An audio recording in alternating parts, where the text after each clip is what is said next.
I was 12 years old when this crime was committed and I'm 40 years old today. 28 years after Sister Abhaya was murdered in a convent in Kerala, justice has been delivered and her two killers have been sentenced to life in prison. A special CBI court has sentenced Catholic priest and a nun to life behind bars for murdering Sister Abhaya back in 1992. The local police and crime branch earlier closed the file as a case of suicide.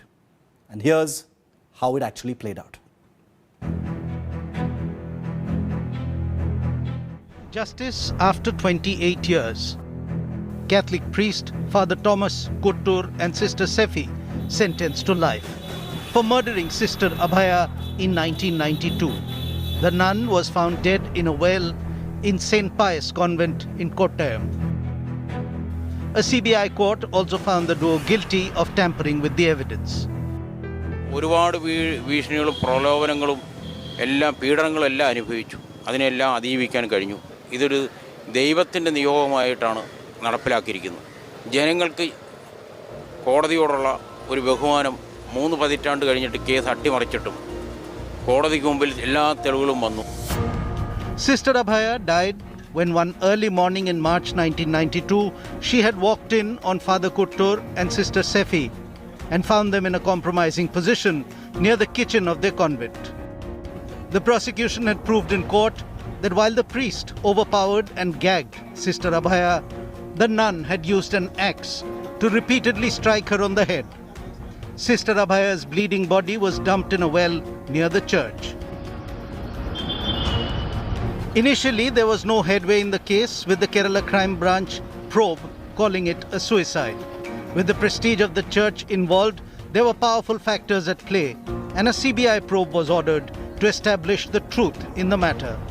Was it a suicide or was it murder? A high-ranking CBI official, Verghese P. Thomas, even quit the probe, citing pressure. A fresh team of CBI later confirmed homicide. ചെയ്ത investigation പര്യവസായിയായി അവസാനിച്ചതിൽ എനിക്ക് സന്തോഷമുണ്ട്. പ്രതികൾക്ക് ശിക്ഷ കിട്ടാതിരിക്കാൻ നിവർത്തിയില്ല. Case വിചാരണ കുറ്റവാളിയാണെന്ന് തെളിഞ്ഞാൽ കോടതിക്ക് ശിക്ഷിക്കാതിരിക്കാൻ തരമില്ല. അപ്പോൾ അങ്ങനെ ശിക്ഷയ്ക്ക് അർഹനാണെന്ന് കോടതിക്ക് ബോധ്യം വന്നതുകൊണ്ട് ന്യായമായ ശിക്ഷ കോടതി കൊടുത്തു എന്നുള്ളതിൽ എനിക്ക് സംതൃപ്തിയുണ്ട്. The case dragged on for 28 years and there were many a twist and turn before the verdict was finally delivered. Justice delayed is justice denied. This is a very common proverb used in the judicial context of India. Having said this, the 28-year-old long legal battle in Sister Abhaya murder case will go down in the history as a benchmark of the whole judicial system in the country. Thanks to the persistence of some lawyers, some investigating agents, and also some of the judges at the lower tiers of the courts in the country. With camera representing Guraj Shekharan, Gopi Krishnan, Thiruvananthapuram for India Today. I want to tell you and I want to remind those who don't know what happened to Sister Abhaya, a young nun in a convent in Kottur, Kerala, back on the 27th of March 1992. She had woken up in the middle of the night at about 4 a.m. in fact, and gone to the convent kitchen near her room to drink a little bit of water. That's what she had actually done. Sister Abhaya was just 20 years old when this happened. She heard some noise coming from a nearby room near the kitchen, and when she looked inside, she noticed that it was Father Thomas Kottur and Sister Sephy, another nun from the same convent, who were in an apparently compromising position. Father Kottur then dragged, he overpowered Sister Abhaya, according to the investigation, covered her mouth as she tried to scream, and Sister Sephy, with whom the Father Thomas was caught in a compromising position, brought this axe and hit Sister Abhaya on the head with it, and she lay motionless on the ground as a result. She was then dragged by the both of them into a well just outside the convent. In the convent premises itself, her body was dumped into a well after she was lying there motionless. They dragged the body and put it into a well, but the point was one of Sister Abhaya's slippers the water bottle that she had used to drink water, as well as her nun's veil, were all still there in that kitchen and became very crucial evidence a little later during that investigation. Gopi Krishnan Unithan, who's been reporting on this verdict, is with us live. Gopi, why did it take 28 people who are either vaguely familiar or not very familiar with this case will be wondering why it took nearly 3 decades for this kind of verdict? Well, Shiv, the simple answer for this question can be that this case could have ended in 3 months or even 4 months or at the most or even 5 years. This case could have ended.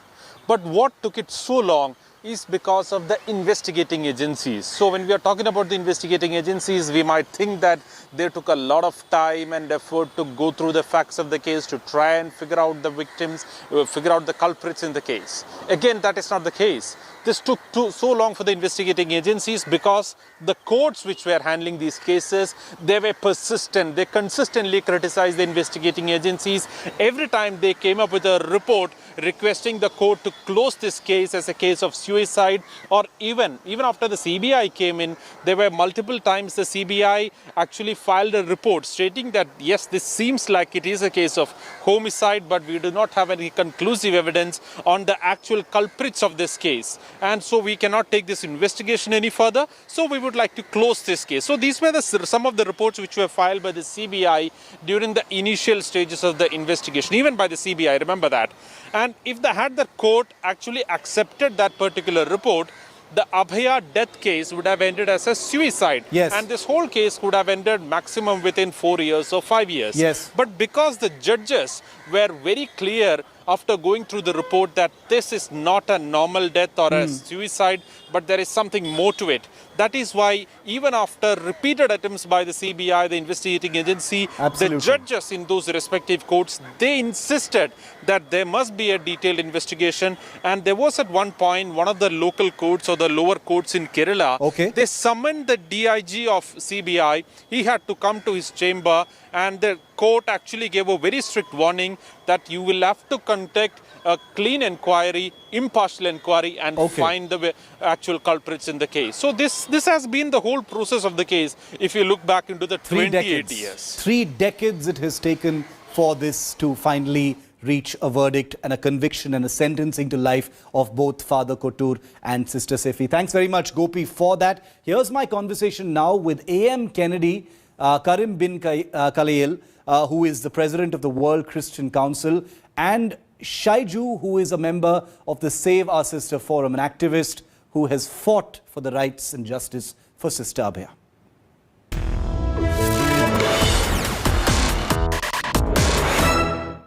Mr. Shaiju, I'd like to come to you first. It's taken 28 years, multiple rounds of investigations for justice to be delivered to Sister Abhaya. Your views on how long it has taken for this murder case to finally land a conviction?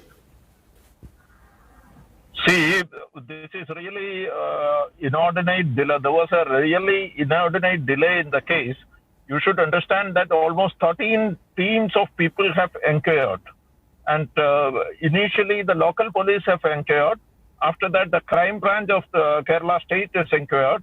And they all said that is suicide. And after that, it was handed over. There was an action council was formed, and Mr. Joman Puthambarakal was the convener of the action council. He went to the court saying that it has to be sent to the CBI. And finally, the CBI has taken over. And to our surprise, 3 times, CBI also has filed a final report saying that this can be a homicide, but the accused or the witnesses are less and they cannot find it out. And the judges, the CJM, Chief Judicial Magistrate, there are 3 different Chief Judicial Magistrates, all said, CBI people, you have to engage some new people find out the truth and it has to come to the light. And they all have denied their final reports. In the first one, it was denied by Chief Judicial Magistrate Mr. K.K. Uttaran. Yes. And the second one, the Chief Judicial Magistrate who was attended was one Mr. Anthony Morais, and he is a very faithful of Catholic Church. And the third one was Mr. P.D. Sangtharan. And when P.D. Sangtharan said, the CBI people have to give me an answer why they are not able to find out any clues on this. And finally, what has happened, the CBI director from Delhi has come down to Cochin and met this judge and said that we will deploy a new team, we will find out and this. And finally, all these things have come out after 28 years. Okay. The Kerala is witnessing truth. Mr. Kennedy, it has taken 28 years for this verdict to actually come out. What would this say about the church itself, sir? There have been so many twists and turns in this case. Does this also reflect on the church in question, that it has taken 28 years for justice to be delivered? See, as a pro-church activist, I would say this is my immediate response. I'm really shocked. It's painful and totally disappointed. Let me complete my words, please. Don't cut the light, please. Because the world should hear this. Yes. This truth, the world should hear. Because what, in my knowledge, the behind the verdict, the judge is totally depending on one and only eyewitness. His name is Adaka Raju. His name is Adaka Raju, a notorious thief, and he's a drunkard too. He has given, he has given a bite to one of the leading channels the day before yesterday, and he was so proudly, he was saying that I'm drinking from the morning, not in the evening, not in noon, from the morning he's drinking, and so proudly but he was announcing this was an investigation, Mr. Kennedy. This was an investigation conducted by the CBI. Let me complete. And from the and one more thing, he's declaring he's oftenly using the locally available drug ganja, something like marijuana. How we can relay such a person? How we can depend that person? So I'm sure that the accused or now convicts, they got the right to approach the High Court, and in the High Court that the verdict will be totally different, because it differs from person to person. From the magistrate, when we move to the higher authorities, they won't consider this guy. They will kick him out, and I'm sure they will come out. They will totally discharge from this case. So you're saying, okay, so you're saying this does not reflect on the church at all. The eyewitness is an unreliable character, is what you're saying, Mr. Kennedy. Mr. Shaiju, would you like to respond to that? The church activist, Mr. Kennedy, says that this case is unfair, the conviction is unfair, the sentencing is unfair, and it will be overturned once it is appealed. That is not for us to decide. The courts will decide that. But how will you respond to that? See, I will tell you one thing. Unfortunately, there are some pro-church activities who are defending any false activities in the church. This is a shame for the church. These people are really killing the church. It is actually, the church should have some moral responsibility. And to whatever he said, I will come to one thing. See, this incident has happened in the convent morning between 3:30 and 4:30. Do you think that there will be any other witness other than a thief who will be present at this time? Only a thief can be present there. And that is the reason why this, only because he is a thief, whatever he said is right to the court. Otherwise, it would not have been right. And another thing is, the CBI people have already conducted a narco. I'll come to you, Mr. Kennedy. I'll come to you. I'll come to you. Let Mr. Shaiju finish his point. I'll come to you. I'll give you time. See, I'll tell you one thing, and more than that, the CBI people have conducted a narco analysis test, and in the narco analysis test, the accused Sister Sephy and Thomas Kottur has clearly said all these things, very clearly, and there are scientific evidences. where all these, there are scientific evidences about Sister Abhaya also. And it is not just, do you think that a judge will convince a person, convict a person just with a statement of a thief? No. Mr. Kennedy, Because two things are being said here. Two things are being said. One very interesting point is that the very fact that it is only because this man is a thief that you think he is unreliable is rubbish. It cannot be considered because he was obviously an outsider. If he was part of the system, his word would have perhaps been unreliable. Since he was actually a thief from the outside, you are trying to discredit him, but his word has been through narco analysis, etc. Point number two, Mr. Shaiju is accusing you of trying to cover up any activities of the church. Good or bad, you're trying to cover up the bad activities of the church with these lame excuses. Respond to that. Let me so the first thing is about the Adaka Raju, the one and only eyewitness. Yeah. I never blamed only with one condition. I have said he is a notorious thief. Not only the thief, okay, he's doing that kind of job. Let him do. We don't mind. But if he's drunkard, he's a pucker drunkard. He's drinking from the morning. Tari time and nashebe. All the time he's in intoxication. So how we can rely? And moreover, a drunkard, he oftenly use the ganja, marijuana. How we can relay such a person with unconscious mind, not with a steady mind? How we can relay him? How we can trust his words? That's my question. But we are nobody to criticize the judge and judgment. We are not blaming or we are not criticizing. But this is the truth. Truth is truth. The world should know that truth. And the second thing, yeah, it's a truth. We the people are here. We are supporters. We are church supporters. We are church activists. We are always supporting church. Whoever comes against the church, we are kicking them. And we will do the kicking in future as well. Those are very violent words. Those are very violent words. You cannot kick someone if a murder has taken place inside the church, Mr. Kennedy. That's a very dangerous thing to say.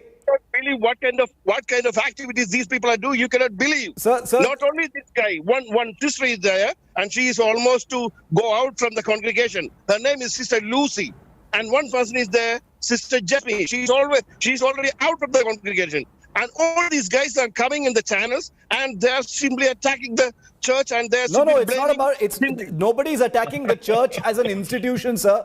People are attacking this particular church. This particular church where this incident happened. Nobody is saying the institution of the church is corrupt. People are saying that in this particular case, there was a cover-up and the people who are part of this crime were protected by this particular church. That is the accusation. Am I right, Mr. Shaiju? Yes, 100%. I'll tell you one thing. See, the Father Thomas Kottur or Sister Sephy is nothing before the church here. If they have committed some wrong activities, let them be convicted. That's all. What is wrong with the church? And these people, these church people, they are saying they are supporting the church, but unfortunately they are not supporting the church. They are degrading the church by supporting these type of people and Franco and all those people. They are supporting Father Robin, they are supporting Bishop Franco, they are supporting Father Thomas Kottur. These type of people are really degrading the church in front of the whole social community. Let's see what happens going forward. The conviction has happened, the sentencing has happened. The law must take its course. So, of course, the defendants have a right to appeal. So, basically, the case is still on. Both the accused have been in jail since 2008. We'll have to see what happens. For now, for those who've been looking for justice, this is being interpreted as justice for Sister Abhaya, and that's how we will see it as well. We will continue to report on this story. Thank you very much, Mr. Kennedy and Mr. Shaiju, for joining me. India Today, meanwhile, has accessed exclusive details on superstar Rajnikanth's upcoming political party. Remember, he is supposed to make the big announcement on the 31st of December. Details have emerged indicating a link between Rajnikanth and a party registered in the name of the Makkal Sevai Kachi. The MSK has been allotted the auto rickshaw symbol by the Election Commission, which Rajni fans popularly associate with, remember, his film Badshah, where he plays in one role an auto driver. Furthermore, the MSK president SP James is a business partner with AJ Stalin, President SP James is a business partner with AJ Stalin, who is a Rajini Makkal Mandram functionary. He's the Tuticorin functionary. So is the MSK basically Rajinikanth's party? Earlier, the Rajnikanth's team has distanced itself and said their party is separate and they've got nothing to do with this. But now this connection has actually emerged. Earlier, there was speculation that the Makkal Sevekachi is being registered for Rajini's political launch, and now these details appear to establish. Officially, B.M. Sudhakar, the manager in charge of the functions of Mr. Rajnikanth, has issued a statement to the followers of Rajnikanth saying that let Talaivar come back and announce the details on 31st December. Until then, let us all be calm and wait for that declaration. Together very nicely, Mr. Umashankar. You can't deny that. Yeah. The pieces are fitting together. I can't deny that, of course. But the point here that we have to see is, we can't say, see, this is registered by a functionary or a partner of a functionary of the RMM. Fine. That far is okay. But the probability does exist that Rajni could have registered another party. No, so, but can you confirm it is not this party then, and it's something else? Because we can't say. We must wait for a signal. Or is it the case that the cat is out of the bag with this MSK, and now you want to create the suspense until Talaivar himself makes the announcement on 31st of December? So, you said the cat is out of the bag. One cat is out of the bag. Which cat? Whether it is the cat of Mr. Rajnikanth or not. We don't know. Mr. Rajnikanth has to come out openly and say, this is the cat. He has still not said that. Okay. Until he says so, we can't say whether this is the cat or any other. We'll wait for the cat when it is very much like Rajnikanth himself you are speaking. And now, Army Chief General Manoj Mukund Naravane is in Ladakh today. Well, Ladakh is back in the news because the Army Chief is there, and we've got these wonderful images of him interacting with senior commanders as well as Jawans on the line of actual control, just meters away from Chinese positions. He was there in Rechinla and the Tara post, which, like I said, is just within line of sight of Chinese positions. These are places and locations that the Indian Army took over and dominated late in August, as we reported here on India Today, giving the Chinese a very, very bad time. So the Indian Army Chief spending time with Jawans just before New Year's. Hi everyone, Preeti Chaudhary here. Hope you like this video. For latest news and analysis, like and subscribe to the India Today YouTube channel. And don't forget to press the bell icon to stay updated. Thank you for watching.